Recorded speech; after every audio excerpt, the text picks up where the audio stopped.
Cuando dejó un puestazo como director de comunicación del BBVA tras 12 años en el cargo, sus amigos le preguntaron si estaba loco. Javier Ayuso, de 54 años, respondía con naturalidad: la cabra al monte tira. Y así, con esa sencillez, explicaba su salto de la comunicación en la banca y su regreso a la comunicación activo. Lo dice con humildad este periodista que en el sector de la comunicación llegó a lo más alto y que en el momento que sintió que había tocado techo se marchó para volver a ejercer el periodismo freelance en la que considera su casa, el diario El País. Por eso es un placer para nosotros tener a Javier Ayuso hoy aquí en Periodista Digital. Bienvenido, Javier. Muchas gracias, Luis. Bueno, Javier, ¿cómo fue ese paso de dejar los hoteles de lujo, dejar la business class y volver a hacer reporterismo en zonas críticas de pobreza como Bangladesh o África, por ejemplo? Bueno, yo la verdad es que cuando di el salto al mundo de la comunicación me lo había planteado como algo temporal. Yo pensaba estar 2 o 3 años en la comunicación y al final esos 2 o 3 años se convirtieron en más de 12. La verdad es que ha sido una experiencia apasionante, interesantísima, pero yo sabía que llegaría un momento en que si quería volver a ser periodista, pues tenía que dejar ese otro mundo, ¿no? Ese otro mundo es interesantísimo. La verdad es que he tenido mucha suerte, he llegado alto en una empresa buenísima como es BBVA, pero también la ventaja que tienen esas empresas es que puedes prejubilarte a una edad razonable, en mi caso fueron los 52 años, y bueno, y volver al periodismo. Y para mí el periodismo lo es todo. Yo he sido, desde los 14 años quería ser periodista y tenía muy claro que cuando dejara el mundo de la comunicación empresarial quería volver al periodismo. Y brevemente, ¿cómo fueron esos meses viajando por el tercer Pues, mundo, viendo de cara de tú a tú a la pobreza más extrema? bueno, yo cuando dejé BBVA lo que quería era por lo menos tener 2 años de descompresión antes de volver a escribir de economía, que es realmente lo que yo he hecho casi siempre. Entonces propuse al país hacer una serie que se llamó Agujeros Negros del Planeta. Estuvimos dudando a ver a cuántos países ir, al final lo dejamos en 4 porque iba a ser un poco duro para el lector aguantar muchos capítulos de miseria. Y fui con un gran fotógrafo, con Bernardo Pérez, y allí nos fuimos pues eso, a 4 países, a Bangladesh, a República Centroafricana, a Haití y a Gaza. Y fue tremendo, fue un shock tremendo. ¿Y qué se aprende estando tan cerca de la pobreza? Se conoce la vida real, no por lo que te cuentan o por lo que lees, sino realmente ves, conoces la miseria en las personas. Aún así ves también mucha felicidad, pero ves muchísima miseria. Y cada país de los que fuimos es completamente distinto. El caso de Bangladesh que has comentado, que fue el primero que se publicó, aunque no el primero al que fuimos, bueno, pues yo iba ahí para hacer un reportaje sobre la explotación laboral infantil. Y cuando llegué por las calles y llegué a una estación de tren y vi a cientos de niños que vivían ahí en la estación de tren, pues pensé que los niños que trabajaban eran unos privilegiados comparados con los 700.000 que viven en la calle. Y lo que estuve es estar 10 días allí viendo a los niños, trabajando con ONGs allí. En estos viajes también lo que descubres es que la mayoría de las ONGs hacen un trabajo impresionante. Que es verdad que abarcan lo que pueden, pero lo que abarcan hacen un trabajo impresionante. Vamos y después de ese salto, de ese regreso casi como un tratamiento de choque al reporterismo, un blog, una idea, Exacto. Economismo.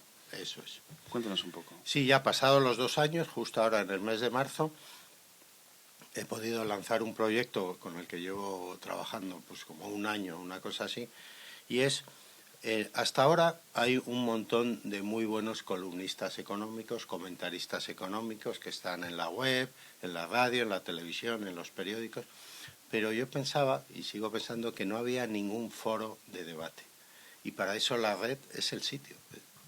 Entonces, inspirándome en un modelo del Financial Times. En el Financial Times hay un gran periodista que se llama Martin Wolf, que tiene un foro, se llama el Foro de Martin Wolf.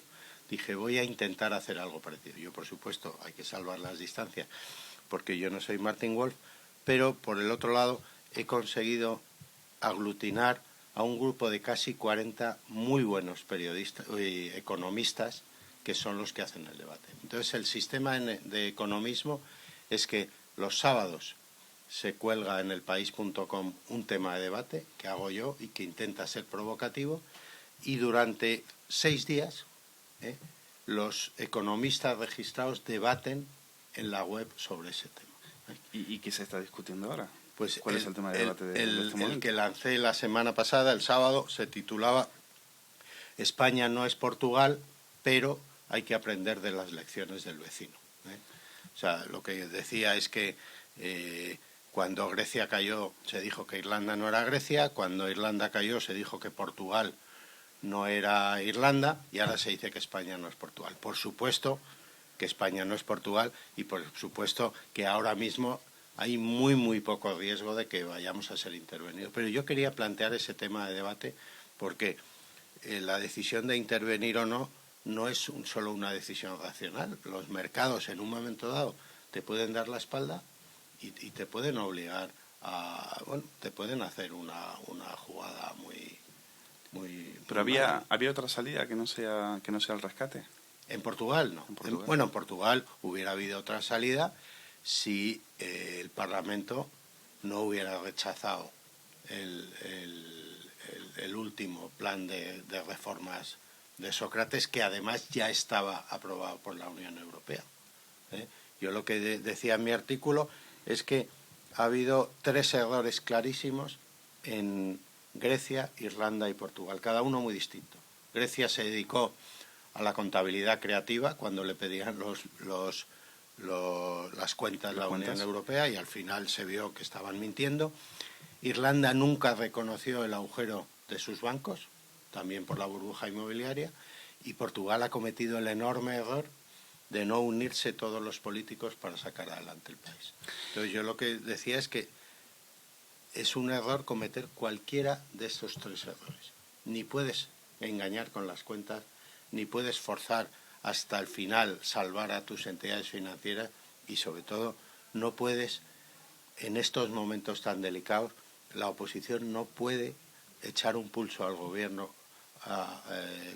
por la economía, poniendo en riesgo el futuro del país. Cuando el Partido Popular hace ya unos cuantos meses, yo creo que en el mes de mayo del año pasado, no apoyó el primer plan de ajuste de España que presentó el gobierno de Zapatero, y al final Zapatero, el gobierno lo sacó por un solo voto, eso, desde mi punto de vista, fue una irresponsabilidad. Nos podía haber pasado como le ha pasado a Portugal ahora. Sí, usted lo ha escrito en uno de sus artículos. Dice que Mariano Rajoy parece que prefiere esperar su turno en la Moncloa sin darse cuenta de su irresponsabilidad, de que su irresponsabilidad puede llevar al país a un punto de no retorno.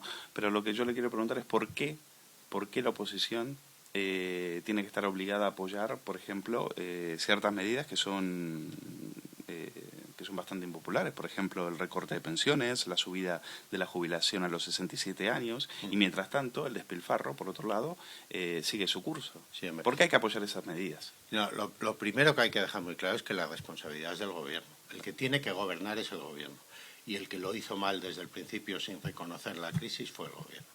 Pero cuando llegas al borde del precipicio, y cuando además lo que el gobierno socialista está proponiendo es lo que siempre había defendido el Partido Popular, no tiene mucho sentido volver la espalda por un puñado de votos. Eso es lo que yo defiendo.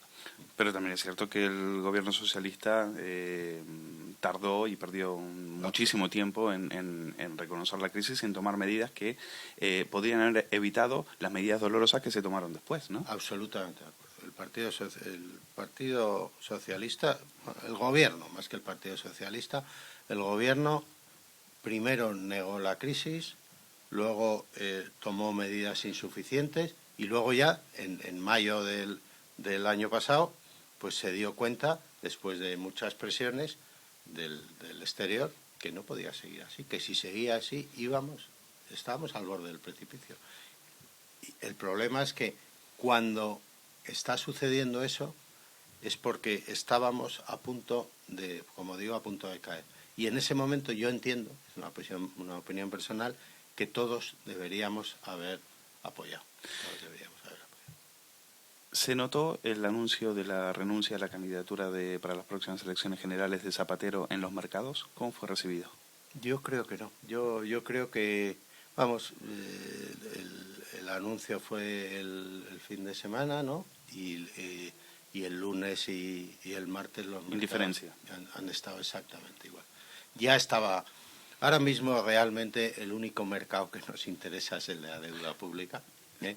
Y ahora mismo España, pues yo creo que está pudiendo emitir al 5 y pico %, lo cual son 200 puntos básicos por encima de lo que emite Alemania, pero no es exagerado. Hemos llegado a estar pues 300 puntos básicos, que es un 3% por encima de eso.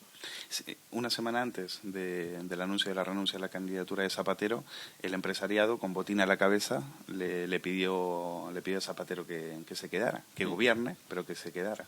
¿Qué era exactamente lo que le estaba pidiendo la clase, la patronal a Zapatero?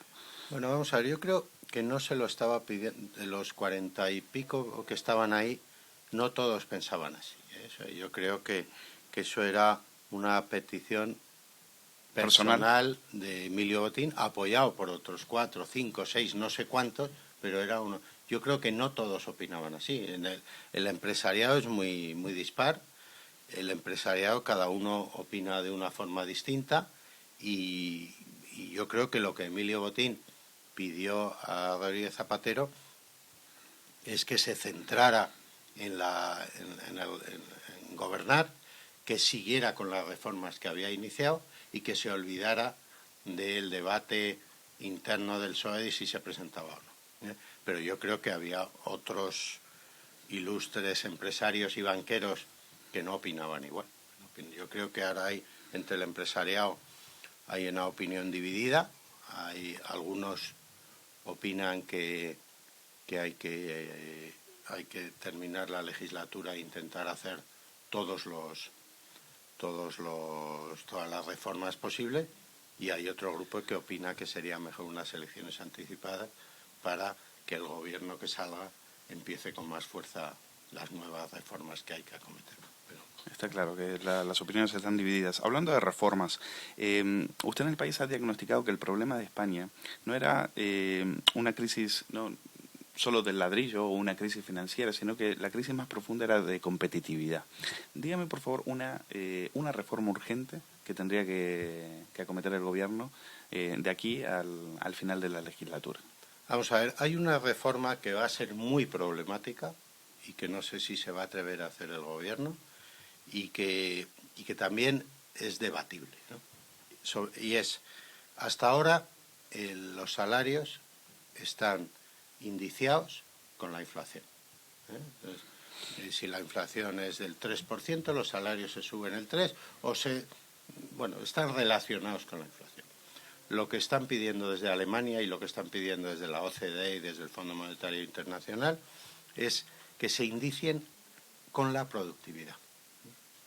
Entonces, eso es un cambio muy fuerte que los sindicatos es muy difícil que acepten, y es posible que nos lleve a otra huelga general, pero que ahora ya se está negociando entre sindicatos y patronal, y eso sería un cambio importante, de competitividad.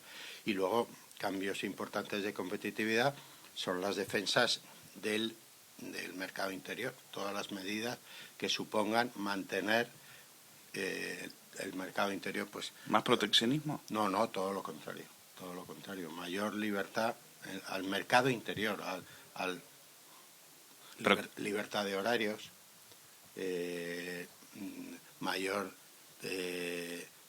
menos burocracia a la hora de crear empresas, ese tipo de medidas que pueden ayudar a la competitividad. pero no se ve que el gobierno parezca estar en la labor. Siempre se saca el mantra, cuando es lo de la libertad de horario, se saca el mantra de que eso afectaría al comercio pequeño. Cuando se habla de bajar los impuestos al empresariado, de bajar las trabas, todo se queda en agua de borraja, ¿no? No sé si de todas formas este viernes o el siguiente consejo va a haber algo de horarios comerciales, algo más, algo he oído de que va a haber algo más. No creo que la plena liberalización, pero sí algo más de mayor apertura. También hay un problema en España y es que ya no todo lo puede hacer el gobierno. O sea, las comunidades autónomas tienen mucho poder y hay decisiones. En el tema de horarios comerciales ya no depende del gobierno. El gobierno puede legislar grandes ideas, o sea, grandes marcos, pero no puede legislar en ese aspecto. Pero no se ve a las autonomías con ganas de apretarse el cinturón, la verdad. No, eso es un problema muy serio. El problema del déficit público de autonomías y ayuntamientos y deuda, eso es un problema muy serio. Y que ahora mismo los mercados nos están observando por dos cosas. Primero, por el sistema financiero. Por eso en mi blog de esta semana decía que es urgente cerrar de una vez por todas la crisis de las cajas. Eso hay que cerrarlo cuanto antes, porque por eso nos están vigilando. Y por otro, el déficit y la deuda. Pero el déficit, los mercados ya saben que el Estado central va a cumplir, porque ha hecho recortes muy fuertes y puede dar más vueltas de tuerca. Lo que ven es que las comunidades autónomas no han hecho ningún ajuste. Bueno, han hecho muy poco, algunas sí. Madrid, por ejemplo, es una comunidad saneada. La comunidad, no el ayuntamiento. La comunidad, no el ayuntamiento. Y eso es un problema. ¿El ayuntamiento gasta demasiado? El ayuntamiento tiene una deuda, ¿cuánto era? 10.000. 7.000 millones, no tengo esas cifras, pero luego 7.000 millones de euros, pues son muchos euros para un ayuntamiento.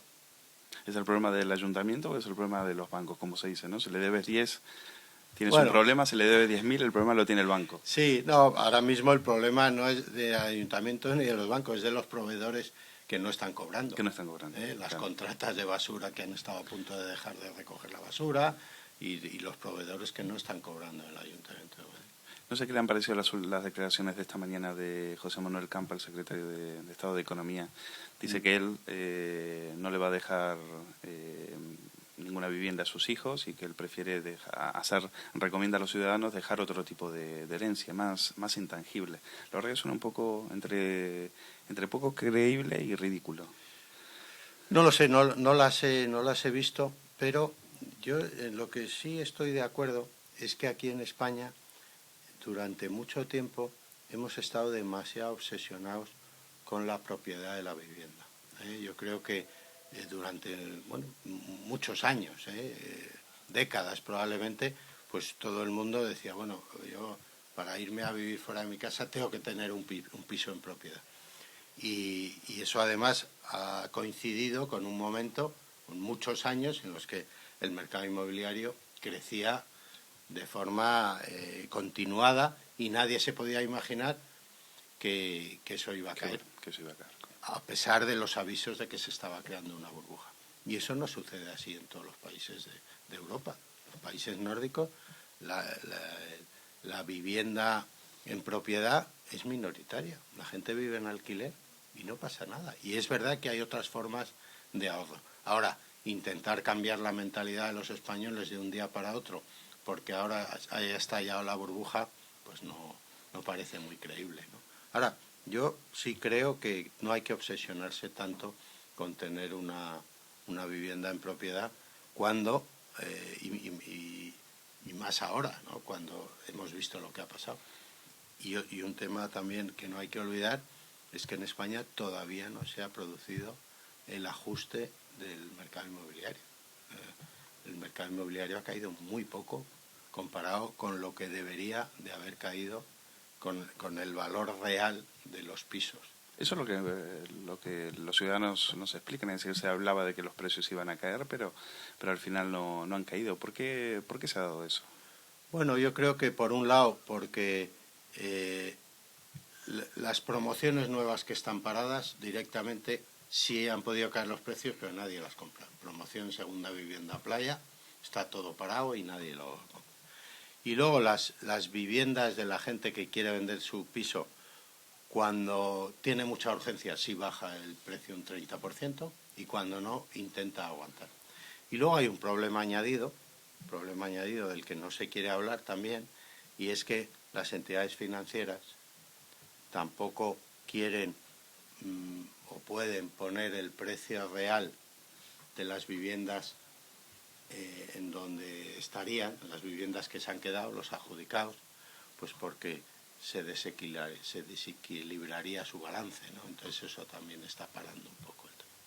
Pues seguimos esta discusión en Economismo, ¿le parece bien, en su blog? Me parece estupendo. Invitamos a nuestros lectores también que se sumen a ella. Muchas gracias, Javier, por estar aquí en Periodista Digital. Muchas gracias, Luis. Hasta luego.